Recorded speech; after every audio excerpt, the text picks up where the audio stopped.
ಮದುವೆಯಾಗಲು USA ಇಂದ ತಾಯ್ನಾಡಿಗೆ ಬಂದ ಧೃತಿ ಪುನೀತ್ ರಾಜ್ಕುಮಾರ್. ಹೌದು ಸ್ನೇಹಿತರೆ, ಧೃತಿ ಪುನೀತ್ ರಾಜ್ಕುಮಾರ್ ಅವರು ಒಂದು ಮದುವೆ ಆಗಲು ಒಂದು USA ಇಂದ ತಾಯ್ನಾಡಿಗೆ ಬಂದಿದ್ದಾರೆ, ಅಂದರೆ ಕರ್ನಾಟಕಕ್ಕೆ ಬಂದಿದ್ದಾರೆ.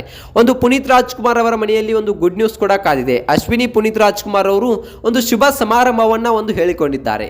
ಸೊ ಅಷ್ಟಕ್ಕೂ ಏನಾಯಿತು, ಯಾವುದು ಶುಭ ಸಮಾರಂಭ, ಒಂದು ಧೃತಿ ಪುನೀತ್ ರಾಜ್ಕುಮಾರ್ ಅವರು ಯಾರನ್ನ ಮದುವೆ ಆಗ್ತಿದ್ದಾರೆ, ಸೊ ಅಷ್ಟಕ್ಕೂ ತಾಯಿ ನಾಡಿಗೆ ಮರಳಿ ಯಾಕೆ ಬಂದಿದ್ದಾರೆ, ಇದೆಲ್ಲದರ ಬಗ್ಗೆ ಸಂಪೂರ್ಣವಾದ ಮಾಹಿತಿಯನ್ನು ಈ ಒಂದು ವಿಡಿಯೋದಲ್ಲಿ ನಾನು ನಿಮಗೆ ತಿಳಿಸ್ಕೊಡ್ತೀನಿ. ಅದಕ್ಕೂ ಮೊದಲು ನೀವು ನಮ್ಮ ಚಾನಲ್ಗೆ ಹೊಸಬರಾಗಿದ್ದರೆ, ನೀವಿನ್ನೂ ನಮ್ಮ ಚಾನಲನ್ನು ಸಬ್ಸ್ಕ್ರೈಬ್ ಮಾಡಿಲ್ಲ ಅಂದರೆ ಈ ಕೂಡಲೇ ಸಬ್ಸ್ಕ್ರೈಬ್ ಮಾಡಿ, ಹಾಗೆ ಒಂದು ಪಕ್ಕದಲ್ಲಿರೋ ಬೆಲ್ ಐಕಾನನ್ನು ಕೂಡ ಪ್ರೆಸ್ ಮಾಡಿ. ಹಾಗಿದ್ರೆ ತಡ ಯಾಕೆ ಮಾಡೋದು, ಬನ್ನಿ ಸ್ನೇಹಿತರೆ ವಿಡಿಯೋನ ಸ್ಟಾರ್ಟ್ ಮಾಡೋಣ. ಮೊಟ್ಟ ಮೊದಲನೇದಾಗಿ ನೋಡಬೇಕಪ್ಪ ಅಂತಂದರೆ, ಧೃತಿ ತುಂಬ ಒಂದು ಚಿಕ್ಕ ಹುಡುಗಿ ಇದ್ದರು. ಸೊ ನಾವು ಒಂದು ಅಪ್ಪು ಅವರು ಮರಣ ಹೊಂದಿದಾಗ ನಾವು ಆ ಒಂದು ದೃಶ್ಯವನ್ನು ನೋಡಿದ್ದೇವೆ. ಇವರೊಂದು USA ಅಲ್ಲಿ ಒಂದು ಎಜುಕೇಷನನ್ನು ಕಂಪ್ಲೀಟ್ ಮಾಡೋಕ್ಕೆ ಹೋಗಿದ್ದರು. ಸೊ ಒಂದು ಅಪ್ಪು ಅವರು ಮರಣ ಹೊಂದಿದಾಗ ಒಂದು ಫ್ಲೈಟ್ನಲ್ಲಿ USA ಇಂದ ಒಂದು ನಮ್ಮ ಕರ್ನಾಟಕಕ್ಕೆ ಬಂದಿರೋದು. ಸೊ ಒಂದು ನಾವು ಆ ದೃಶ್ಯಗಳನ್ನ ನೋಡಿದ್ದೇವೆ. ಇನ್ನೂ ಕೂಡ ಕಣ್ಣು ಮುಂದೆ ಹೇಗಿವೆ ಹಾಗೇ ಇವೆ. ಇನ್ನು ನೋಡಬೇಕಪ್ಪ ಅಂತಂದರೆ, ಒಂದು ಎಜುಕೇಷನ್ ಕೂಡ ಕಂಪ್ಲೀಟ್ ಆಯಿತು, ಅಂದರೆ ಡಿಗ್ರಿ ಒಂದು ಕಂಪ್ಲೀಟ್ ಆಯಿತು ಧೃತಿ ಪುನೀತ್ ರಾಜ್ಕುಮಾರ್ ಅವ್ರದ್ದು. ಸೊ ಇನ್ನೇನು ಒಂದು USA ಅಲ್ಲೇ ಕೆಲಸ ಮಾಡ್ತೀನಿ ಅನ್ನೋ ಮಾತನ್ನು ಅಮ್ಮನಿಗೆ, ಅಂದರೆ ಅಶ್ವಿನಿ ಪುನೀತ್ ರಾಜ್ಕುಮಾರ್ ಅವರಿಗೆ ಧೃತಿ ಅವರು ಹೇಳ್ತಾರೆ. ಆದರೆ ಅಲ್ಲಿ ಅಶ್ವಿನಿ ಪುನೀತ್ ರಾಜ್ಕುಮಾರ್ ಅವರು ಏನು ಹೇಳ್ತಾರೆ ಅಪ್ಪ ಅಂತಂದರೆ, ಇಲ್ಲ ಅಮ್ಮ, ನಿಮ್ಮ ಅಪ್ಪನ ಆಸೆ ಇತ್ತು, ನೀವೊಂದು PRK ಪ್ರೊಡಕ್ಷನ್ ಹೌಸನ್ನು ನಡ್ಸ್ಕೊಂಡು ಹೋಗಬೇಕು, ಹಾಗೆ ಒಂದು ಮದುವೆಯನ್ನು ಆಗಬೇಕು ಅವರಿಷ್ಟ ಅಂತೆ, ಅದಕ್ಕೆ ಇಲ್ಲೇ ಬಾ. ಸೊ ಇಲ್ಲೇ ಒಂದು ನಿನಗೆ ಯಾವ ರೀತಿ ಬೇಕೋ ಆ ರೀತಿ ಒಂದು ಆಫೀಸನ್ನು ನಾನು ನಿನಗೆ ಹಾಕೊಡ್ತೀನಿ. ಸೊ ನೀನು ಕೂಡ ದೂರ ಇದ್ದರೆ, ನಿಮ್ಮ ಅಪ್ಪನೂ ಇಲ್ಲ ನನಗೆ, ನೀನು ಇಲ್ಲ. ಸೊ ನಿಮ್ಮ ಅಪ್ಪನೂ ಕೂಡ ನಮ್ಮನ್ನೆಲ್ಲ ಬಿಟ್ಟು ಅಗಲಿ ಹೋದರು. ಸೊ ನೀನು ಇಲ್ಲ ಅಂದರೆ ನಾನು ಒಬ್ಬಳೇ ಇದ್ದು ಏನು ಮಾಡಲಿ, ಈ ರೀತಿಯಾದ ಮಾತುಗಳನ್ನು, ಭಾವುಕ ಮಾತುಗಳನ್ನು ಅಶ್ವಿನಿ ಪುನೀತ್ ರಾಜ್ಕುಮಾರ್ ಅವರು ಒಂದು ಧೃತಿ ಪುನೀತ್ ರಾಜ್ಕುಮಾರ್ ಅವರ ಮುಂದೆ ಹೇಳ್ತಾರೆ. ಸೊ ಒಂದು ತಾಯಿಯ ಮಾತುಗಳನ್ನು ಕೇಳಿ, ತಾಯಿಯ ಕಣ್ಣೀರನ್ನು ನೋಡಿ ಧೃತಿ ರಾಜ್ಕುಮಾರ್ ಅವರು, ಆಯ್ತಮ್ಮ ನೀನು ಹೇಳಿದಾಗೆ ಮಾಡ್ತೀನಿ, ಒಂದು ಅಪ್ಪನ ಕೊನೆ ಆಸೆ ಇತ್ತಲ್ವಾ, ಸೊ ನಾನೇ PRK ಪ್ರೊಡಕ್ಷನನ್ನು ನಿನ್ನನ್ನು ಬಿಟ್ಟು ನಾನೇ ಒಂದು ನಡ್ಸ್ಕೊಂಡು ಹೋಗ್ತೀನಿ ಅನ್ನೋ ಮಾತನ್ನು ಒಂದು ಧೃತಿ ಪುನೀತ್ ರಾಜ್ಕುಮಾರ್ ಅವರು ಹೇಳ್ತಾರೆ.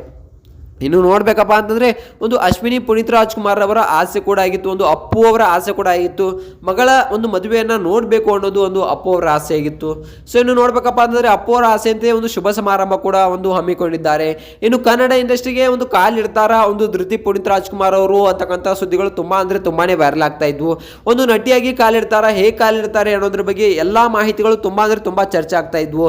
ಆದರೆ ಒಂದು ಈಗ ಸಿಕ್ಕ ಮಾಹಿತಿ ಪ್ರಕಾರ, ಒಂದು ಅಶ್ವಿನಿ ಪುನೀತ್ ರಾಜ್ಕುಮಾರ್ ಅವರ ಮಗಳಾದಂಥ ಧೃತಿ ಪುನೀತ್ ರಾಜ್ಕುಮಾರ್ ಅವರು ಒಂದು ಕನ್ನಡ ಇಂಡಸ್ಟ್ರಿಗೆ ಕಾಲಿಡ್ತಾ ಇದ್ದಾರೆ. ಸೊ ಯಾವ ರೀತಿ ನಟಿಯಾಗಿ ಏನಾದರೂ ಕಾಲಿಡ್ತಾ ಇದ್ದಾರಾ? ಖಂಡಿತವಾಗ್ಲೂ ಇಲ್ಲ ಸ್ನೇಹಿತರೆ. ಒಂದು PRK ಪ್ರೊಡಕ್ಷನ್ ಹೌಸನ್ನು ಒಂದು ನಡ್ಸ್ಕೊಂಡು ಹೋಗ್ತಾ ಇದ್ದಾರೆ. ಅಷ್ಟಕ್ಕೂ ಏನಿದು PRK ಪ್ರೊಡಕ್ಷನ್ ಹೌಸ್ ಅಪ್ಪ ಅಂತಂದರೆ, ಒಂದು ಎಷ್ಟೋ ಬಡ ಕಲಾವಿದರು ನಮ್ಮ ಕೈಲೇ ಆಗೋದಿಲ್ಲ. ಸೊ ಯಾಕಪ್ಪ ಅಂತಂದರೆ, ಹಲವಾರು ಒಂದು ಬಡ ಕಲಾವಿದರಿಗೆ ಒಂದು ಚಿತ್ರಗಳನ್ನು ಮಾಡೋಕ್ಕೆ ಆಗೋದಿಲ್ಲ. ಅಂತಹ ಟ್ಯಾಲೆಂಟ್ಗಳನ್ನು ಗುರುತಿಸಿ, ಸೊ ಅವರಿಗೆ ಒಂದು PRK ಪ್ರೊಡಕ್ಷನ್ ಹೌಸ್ನಲ್ಲಿ ಒಂದು ಚಾನ್ಸನ್ನು ಕೊಟ್ಟು, ಅವರಿಗೆ ಆ್ಯಕ್ಟನ್ನು ಮಾಡೋದಕ್ಕೆ ಒಂದು ಚಾನ್ಸನ್ನು ಕೊಟ್ಟು, ಆ ಒಂದು ಪ್ರೊಡಕ್ಷನ್ ಹೌಸನ್ನು ನಡೆಸ್ಕೊಂಡು ಒಂದು ಪುನೀತ್ ರಾಜ್ಕುಮಾರ್ ಅವರು ಹೋಗ್ತಾ ಇದ್ರು. ಸೊ ಆ ಒಂದು ಪುನೀತ್ ರಾಜ್ಕುಮಾರ್ ಅವರು ಮರಣ ಹೊಂದಿದಾಗ ಈಗ ಒಂದು ಆ ಒಂದು ಪ್ರೊಡಕ್ಷನ್ ಹೌಸನ್ನ ಒಂದು ಅಶ್ವಿನಿ ಪುನೀತ್ ರಾಜ್ಕುಮಾರ್ ಅವರು ನಡೆಸ್ಕೊಂಡು ಹೋಗ್ತಿದ್ದಾರೆ. ಆದರೆ ಅಪ್ಪು ಅವರ ಆಸೆ ಏನಿತ್ತಪ್ಪ ಅಂತಂದ್ರೆ, ಈ ಒಂದು ಪ್ರೊಡಕ್ಷನ್ ಹೌಸನ್ನ ನನ್ನ ಮಗಳು ಧೃತಿ ನಡೆಸ್ಕೊಂಡು ಹೋಗ್ಬೇಕು ಅನ್ನೋದು ಅಪ್ಪು ಅವರ ಆಸೆ ಇತ್ತಂತೆ. ಸೊ ಅಪ್ಪು ಅವರ ಆಸೆ ಅಂತೆ ಇನ್ನೇನು ಕೆಲವು ದಿನಗಳಲ್ಲಿ ಒಂದು ಧೃತಿ ಪುನೀತ್ ರಾಜ್ಕುಮಾರ್ ಅವರು ಅದೇ ಪ್ರೊಡಕ್ಷನ್ ಹೌಸನ್ನ ನಡೆಸ್ಕೊಂಡು ತಾಯಿಯ ಜೊತೆ ಇಬ್ರು ಕೂಡ ಸಮ್ಮಿಲನವಾಗಿ ಒಂದು ನಡೆಸ್ಕೊಂಡು ಹೋಗ್ತಾ ಇದ್ದಾರೆ. ಇನ್ನು ನೋಡ್ಬೇಕಪ್ಪ ಅಂತಂದ್ರೆ, ಒಂದು ಅಪ್ಪು ಅವರ ಆಸೆ ಕೂಡ ಆದಂತೆ ಈ ಒಂದು ಆಸೆಯನ್ನ ನೆರವೇರಿಸ್ತಾ ಇದ್ದಾರೆ ಧೃತಿ ಪುನೀತ್ ರಾಜ್ಕುಮಾರ್ ಅವರು. ಇನ್ನು ಶುಭ ಸುದ್ದಿ ನೋಡ್ಬೇಕಪ್ಪ ಅಂತಂದ್ರೆ, ಒಂದು ಶುಭ ಸುದ್ದಿ ಅಂತಕ್ಕಂಥದ್ದನ್ನ ನಾವು ಇಲ್ಲಿ ಹೇಳ್ಬೋದು. ಇಲ್ಲೇನು ಕೆಲವು ದಿನಗಳಲ್ಲಿ ಧೃತಿ ಪುನೀತ್ ರಾಜ್ಕುಮಾರ್ ಅವರ ಮದುವೆ ಕೂಡ ನಿಶ್ಚಯವಾಗಲಿದೆ.